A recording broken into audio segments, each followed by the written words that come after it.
Tahap yang kedua, kita akan membuat function untuk menambahkan data pengguna baru.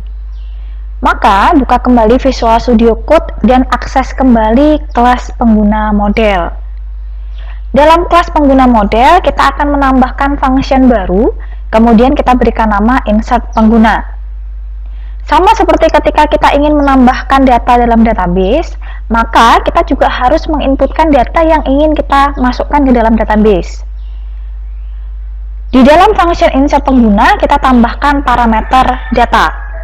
Parameter ini nantinya digunakan untuk menyimpan data yang akan kita tambahkan ke dalam database. Sebelum kita menambahkan data pengguna baru, maka kita perlu cek terlebih dahulu apakah username yang akan ditambahkan sudah ada di tabel pengguna atau belum.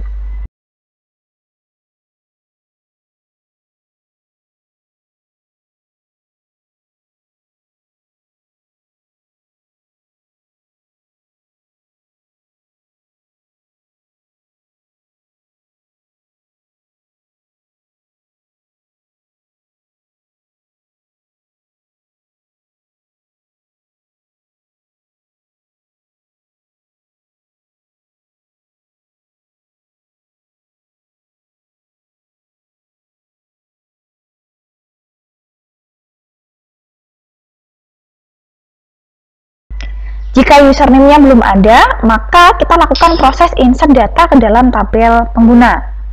Namun, jika datanya sudah ada, maka proses insert atau penambahan data tidak bisa dilakukan yang ditandai dengan adanya data kosong.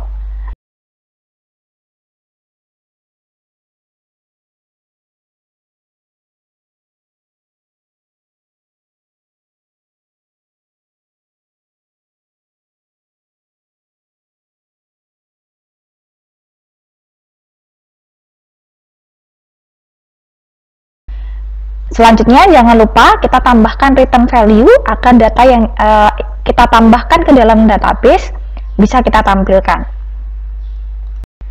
Selanjutnya, kita buka kembali controller pengguna, kemudian kita tambahkan function baru yaitu post, karena kita butuh untuk menambahkan data pengguna baru. Dalam function post, yang pertama kali kita lakukan adalah kita set terlebih dahulu data yang akan kita tambahkan ke dalam tabel pengguna, sesuai dengan field yang sudah tersedia di tabel tersebut.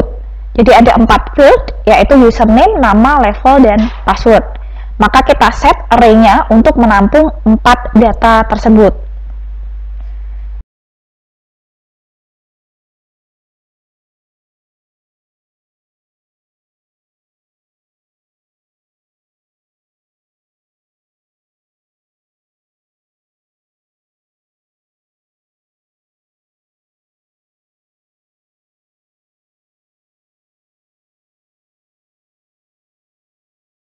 Jika array data sudah kita set, maka langkah yang kedua adalah kita panggil function insert pengguna yang ada di kelas model yang sebelumnya sudah kita set.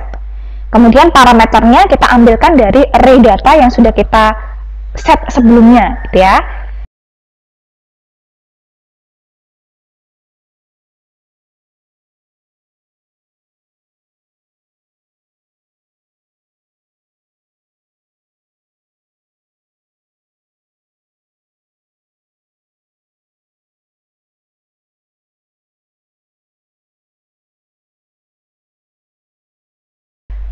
Langkah yang ketiga adalah kita setting responnya yang nanti akan ditampilkan pada klien, gitu ya.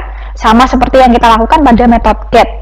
Respon ini nanti terdiri dari 3 bagian, yaitu status suksesnya bisa bernilai true atau false, kemudian pesan yang akan ditampilkan, dan juga data yang berhasil kita tambahkan ke dalam database. Jika return value dari function insert pengguna kosong, maka akan muncul status pesan suksesnya adalah false, bernilai false, kemudian pesannya data sudah tersedia sehingga proses insertnya tidak bisa kita lakukan, gitu ya. Karena tidak ada proses insert data, maka datanya juga kosong.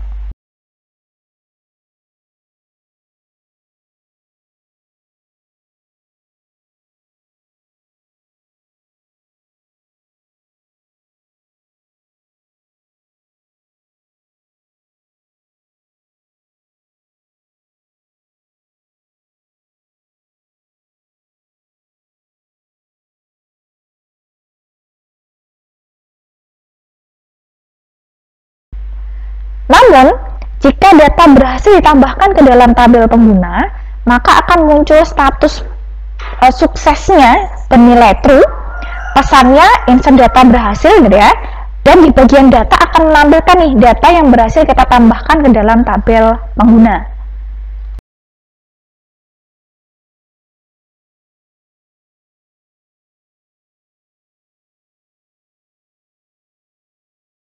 Untuk melakukan testing, kita akan menggunakan Postman. Maka kita buka kembali Postman-nya. Metodenya kita ganti menjadi post karena kita ingin menambahkan data baru. Kemudian kita klik tab body, kita masukkan data-data yang ingin kita tambahkan ke dalam tabel pengguna sesuai dengan array data yang telah kita set pada controller pengguna. Kita tambahkan username, nama, level, dan password, serta value dari masing-masing data tersebut.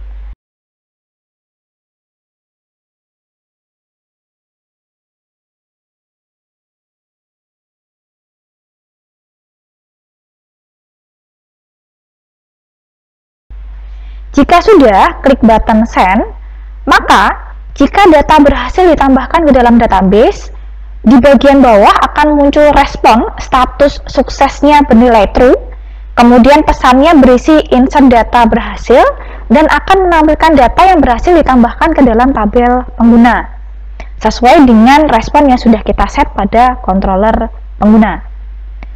Namun, jika username sudah ada di tabel pengguna, maka insert data tidak dapat dilakukan. Selanjutnya, kita simpan metode post dengan klik button Save As, kemudian kita pastikan bahwa tersimpan dalam collection pengguna. Dalam function post pada controller, kita akan menambahkan validasi ketika data yang ingin kita tambahkan kosong atau formatnya tidak sesuai. Kita buka kembali VS Code-nya, kemudian kita arahkan ke function post pada controller pengguna. Pertama, kita tambahkan validasi atau array validasi, kita berikan nama validasi message, yang nantinya kita gunakan untuk menampung pesan-pesan jika ada data yang kosong atau formatnya tidak sesuai. Kemudian, kita lakukan validasi untuk data username. Jika username kosong, maka kita berikan pesan username tidak boleh kosong. Sama seperti yang pesan yang pertama, kita juga cek nih apakah format username, karena username di sini kita menggunakan format email, maka kita perlu cek apakah formatnya sudah sesuai atau belum. Kalau formatnya belum sesuai, maka kita berikan pesan bahwa email atau username-nya tidak valid. Begitu pula dengan data nama, level, dan password. Kita akan melakukan pengecekan satu persatu apakah datanya kosong atau tidak.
Jika datanya kosong, maka proses insert data ke dalam tabel pengguna tidak akan dilakukan.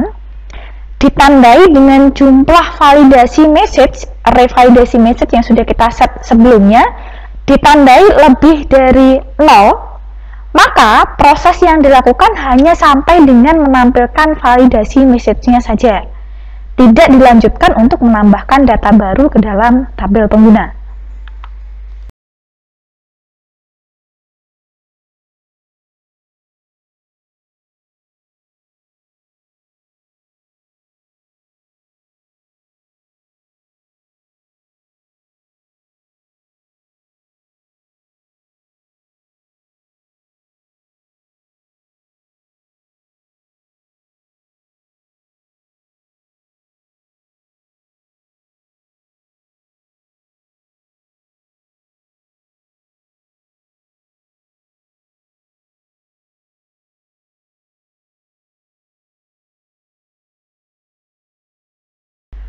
Kita buka kembali Postman, kita akan melakukan tes apakah jika data username, nama, level, dan password kosong, akan muncul pesan sesuai dengan pesan yang kita set pada array validasi message.